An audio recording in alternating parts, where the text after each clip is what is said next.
2 பேர் இல்லையா, நம்முடைய பெற்றோர்கள். நம்முடைய பெற்றோர்களிடத்துல முதலாக தன்னுடைய வேலையை ஆரம்பிக்கிறான். ஏன்னா அவனுடைய டியூட்டி என்பது நம்ம நரகத்தான் போறோம், நம்ம மட்டும் போக கூட ஒரு கூட்டத்தை இழுத்துட்டு போயிருந்து சொல்லிட்டு அவனுடைய பிளானிங். அப்ப முதல்ல நம்முடைய பெற்றோரிடத்துல போய் அவர்களிடத்துல என்ன செய்யறான்னு சொன்னா அவருடைய வேலையை காட்டுறான். என்ன சொல்றான்னா, அல்லாஹ் அவர் 2 பேரையும் சொர்க்கத்துல நீங்கள் விரும்பியவாறு இருந்து கொள்ளுங்கள், ஆனால் அந்த மரத்தின் பக்கம் நெருங்காதல் என்று சொல்லி ஒரு சின்ன ஒரு கட்டளை தான் போட்டிருந்தான். அதை அவங்க செஞ்சிருந்தாங்கன்னா ஒரு பிரச்சனை இருந்திருக்கு. அந்த கட்டளை கட்டுப்பட்டு இருந்தால் அதோட நின்று இருந்தா ஒரு பிரச்சனை இருக்கு. ஆனா சைத்தான் ஒருத்தர் இருக்கானே, அவன் வேலையை ஆரம்பிக்கணுமா இல்ல அப்படின்னா, அப்படி இல்லைன்னு சொன்னா அந்த சைத்தான ஒருத்தருக்கு அவகாசம் கொடுத்ததுக்கு அர்த்தம் இல்லாம போயிரு இல்லையா. அப்ப ஷைத்தான் என்ன செய்யறான்னு சொன்னா, இந்த ஆதம் அலைஹிஸ்ஸலாம் அவர்களிடத்திலும் ஹவ்வா அலைஹிஸ்ஸலாம் இடத்திலும் உள்ளத்துல என்ன செய்யறான்னு சொன்னா ஊசலாட்டத்தை கொண்டு வருகிறான். எப்படி கொண்டு வரான்னு சொன்னா, அல்லாஹ் இந்த மரத்தின் பக்கம், இந்த மரத்தினுடைய கனியின் பக்கம் நீங்கள் புசிக்காதீர்கள் என்று அல்லாஹ் ஏன் சொல்லியிருக்கான் தெரியுமா? நீங்க அப்படி சாப்பிட்டீங்கன்னா நீங்கள் மலக்கீழா மாறிடுவீங்களோ அல்லது இங்கே நீங்க தங்கிடுவீங்களோ என்பதற்காக அல்லாஹ் தடுத்திருக்கிறான். நான் உங்களுக்கு நல்லது செய்யக்கூடிய நற்போதனை செய்யக்கூடிய ஒருத்தன் தான், நான் உங்களை கெடுக்கிறே வரல. உள்ளத்துல சைத்தான் எப்படி போறான்னு சொன்னா, இன்னைக்கு நிறைய பேர் சொல்லுவாங்க, நான் உங்களுக்கு நல்லதுதான் சொல்றேன், நல்ல பத்தி மீது தானே சொல்றேன், நீங்க நல்லா இருக்கன்னு ஆசைப்படுறேன், இப்படி நல்லா இருக்கும் சொல்லி வழிகெடுத்து கொண்டு போற கூட்டம்லாம் இருக்கதான் செய்யுது.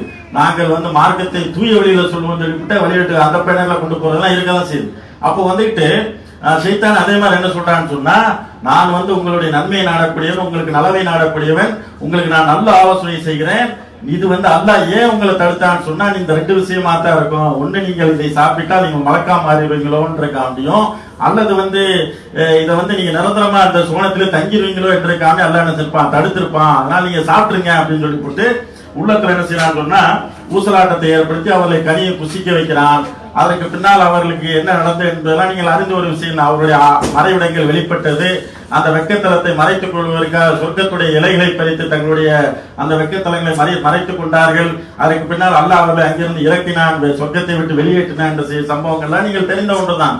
அப்ப இந்த சம்பவம் நடந்த உடனே அல்லாஹ் என்ன செய்யறான்னு சொன்னா, நமக்கு மீண்டும் ஒரு எச்சரிக்கை விடுக்கிறான். நமக்கு ஆதமுடைய மக்களுக்கு மீண்டும் ஒரு எச்சரிக்கை விடுக்கிறான். குர்ஆனின் மூலமாக என்ன எச்சரிக்கை விடுக்கிறான்? ஆதமுடைய மக்களை இந்த சம்பவத்தை உதாரணம் காட்டி, இந்த சம்பவத்தை சொல்லி காட்டி அல்லாஹ் என்ன செய்யறான்னு சொன்னா நமக்கு ஒரு எச்சரிக்கையை மீண்டும் விடுக்கிறான். ஆதமுடைய மக்களை, ஷைத்தான் உங்களுடைய பெற்றோர் இருவரையும் ஏமாற்றியது போன்று உங்களை ஏமாற்றிட வேணாம். சைத்தான் ஏமாத்திட்டான், அவங்க பெற்றோரை ஏமாத்திட்டான், அவங்க சுகமா சொர்க்கத்துல இருந்தாங்க. அப்படிப்பட்டவங்கள ஊசலாட்டத்தை ஏற்படுத்தி சைத்தான் நினைச்சிட்டான், சொர்க்கத்தை விட்டு வெளியே கொண்டு வந்துட்டான். அது மாதிரி உங்களுடைய உள்ளத்திலே ஊசலாட்டத்தை ஆசையை போட்டு என்ன செஞ்சிருவான், ஏமாத்திடுவான். அது போன்று நீங்க நினைஞ்சிடாங்க, ஏமாத்திடாதீங்க அப்படின்ற ஒரு எச்சரிக்கையும் அல்லாஹ் என்ன செஞ்சான் சொல்லிட்டு, இந்த ஷைத்தானை யாருக்கு நாம் நண்பராக்கி இருக்கிறோம் என்று சொன்னால், யாரு இறைவனை ஏற்றுக்கொள்ளவில்லையோ, இறைவன் மீது நம்பிக்கை உள்ளாதவர்களுக்கு தான் நாம நண்பராக்கி இருக்கோமே தவிர உங்களுக்கு கிடையாது என்று அல்லாஹ் சொல்லியிருக்காங்கன்னா, அப்ப மீண்டும் ஒரு எச்சரிக்கை எல்லாம் நமக்கு கொடுத்திருக்கான். அப்போ இந்த ஒரு விஷயத்தை நாம் என்ன செய்யணும், விளங்கிக் கொள்ள வேண்டும். இரண்டாவதாக அல்லாஹ் நமக்கு ஷைத்தான் பற்றி சொல்லக்கூடிய 2வது எச்சரிக்கை. இதற்கு பின்னால்